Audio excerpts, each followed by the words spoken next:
One time when I was a young man a lifetime ago I moved to Australia for a year. Easily the best year of my life, despite my daily job in a meatpacking plant for a chicken company.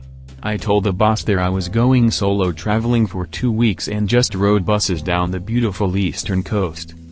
I made it down to Melbourne where they drink their beer in tiny glasses and instantly hit it off with 2 Swedish guys in the hostel. We decided to travel together and decided to go down to Bells Beach, where Point Break famously took place. We made it there and decided Keanu Reeves was full of shit, because the waves were less than a foot high. As it was getting dark we started checking for hostels or inns or a place to stay and the whole town was completely booked up, Saturday night.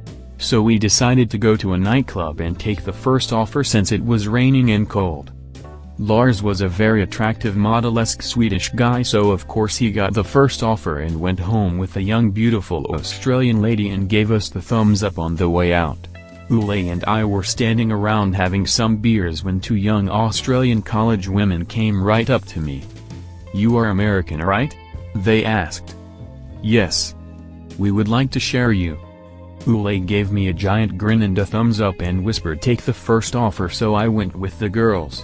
By then it had stopped raining so we walked down by the beach and we all started making out passionately.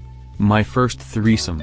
I was afraid of STDs and I didn't know these girls so it was oral for me and also for Rebecca, who was obviously the most lesbian of the two.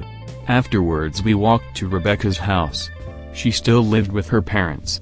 She started getting more bossy at this point and she said to me you take the floor. I laid there and listened to the two of them passionately make lesbian love until I fell asleep. In the morning I woke up with a bit of a hangover and the most urgent need to pee. I went to the bathroom and did what we call a Chiefs game piss where you lean against the wall at halftime and just go and go and go. I heard a deep male voice yelling "Becca? Is that a man?"